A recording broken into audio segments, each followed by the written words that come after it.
Tonight, emergency crews desperately trying to get control of a potentially deadly situation with a controlled detonation. For 3 days, warning residents the burning wreckage of a freight train could explode, sending shrapnel and toxic fumes a mile in every direction over a rural Ohio community. Friday night, as many as 50 of the train's 150 cars derailed en route from Illinois to Pennsylvania. Today, the response focused on 5 cars carrying hundreds of thousands of pounds of vinyl chloride used to make PVC pipes and vehicle upholstery, and also linked to increased risk of cancer, according to the CDC. East Palestine, Ohio is dealing with this chemical spill and burns that are going on after this train derailment that was carrying all kinds of chemicals that many people probably can't even pronounce. So as this is going down, you can imagine the environmental effects of this type of accident, and then burning that's going on pretty much planned afterwards. There's residents in this area that aren't buying that this was all done in their best interest, which is of course what's being said. Watch this one resident talk about it. If you have not evacuated, please leave the area. These aren't storm clouds. This is the that they burn off, they burn off in East Palestine. This is not fucking storm clouds. You could have transferred the contents. You didn't have to do this. You did it because of time and money. That's exactly why you did it. The EPA is talking about who's to blame, specifically the railroad company Norfolk Southern, as being the culprits behind this whole thing. And as I said, maybe, but there's also some regulatory issues as well. But by the way, the EPA and the Biden administration are saying, hey, you guys just return.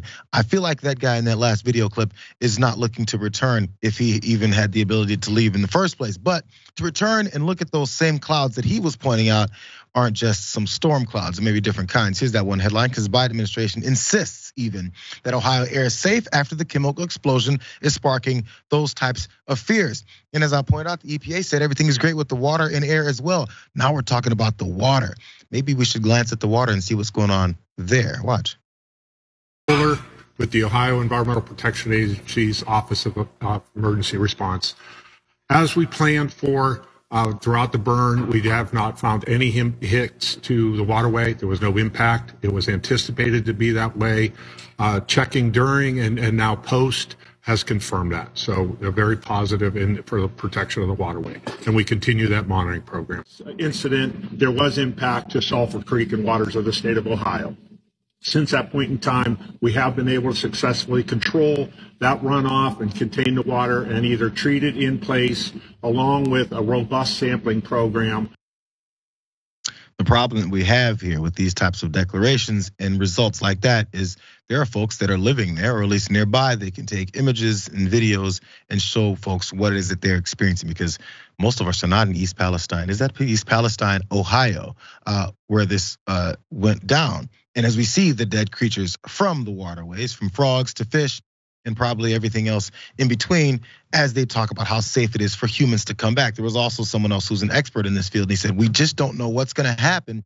Maybe in the next 10 years, 15 years. Maybe we're gonna have this burst of cancer patients from this area as well, because there's all kinds of chemicals that I can't pronounce here as we go to this graphic 2 here that are in the air. So if you can't pronounce them all that well, then maybe you shouldn't be ingesting them and not knowing exactly what amounts are coming in to your body. So that's the situation we've got going on, and many folks aren't trusting these declarations of the things that they're supposed to do later. Might be a good reason for that, because David Sirota explained how the Obama administration was looking to end these types of things, or at least lessen these types of train derailments with regulatory issues and regulatory laws in place to do so. But that all changed because of money, money, money, money. Watch.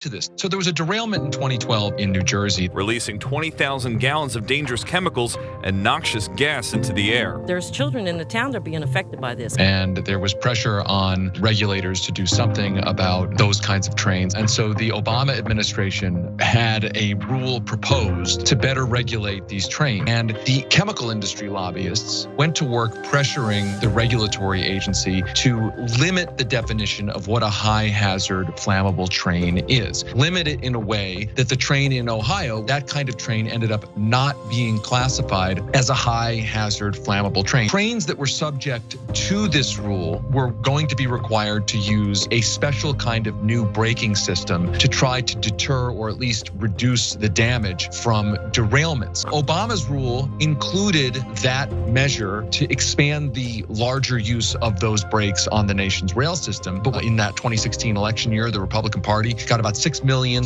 from the rail industry, and Senate Republicans started beating the drum for Trump to repeal the rule. You guys noticing how this works yet?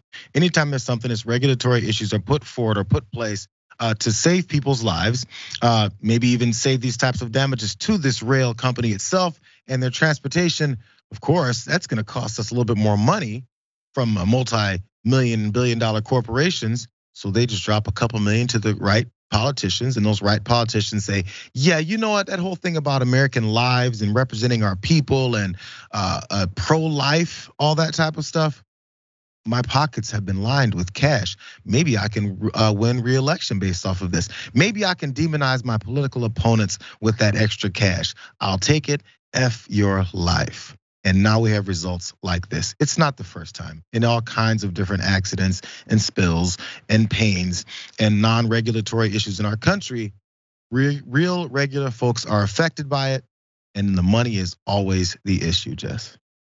Right, yeah, this comes after Congress in the United States voted to end a potential rail strike. And they were striking for ending precision scheduled railroading, which meant they had longer hours, there was less staff on these trains, they had longer trains. It basically meant less safety for the workers, but also less safety for everybody in the towns that they're passing through. And derailments happen under those conditions. Norfolk Southern had $3.27 billion in profit last year alone. Norfolk Southern just offered this town in Palestine, Ohio, East Palestine, $25,000. There are 5,000 residents there. That's $5 per resident. So when they say that the reason they're passing this legislation to avoid a rail strike is because a strike would be bad for the economy, what they mean is it would be bad for the 1% of people who are profiting off of corporations like this. And they could care less about the 99% of participants in our economy who are workers who are going to deal with the ramifications of these highly toxic chemicals spilling. And once healthcare is needed for many folks, where's that gonna come from? It's still gonna be turned into, hey, if you need some healthcare, hey, you American who pay into our entire system with your taxes, you are trying to feed off of other Americans who are better than you because they make more money because they've already fleeced enough politicians to give them those advantages, or they just walked into it already. You're the bad guy as you die from a lack of regulation and then a train derailment and then lying about whether or not you can come back in here or not. Who cares, right? Oh, but you own the libs. Oh, but you hate those trans children.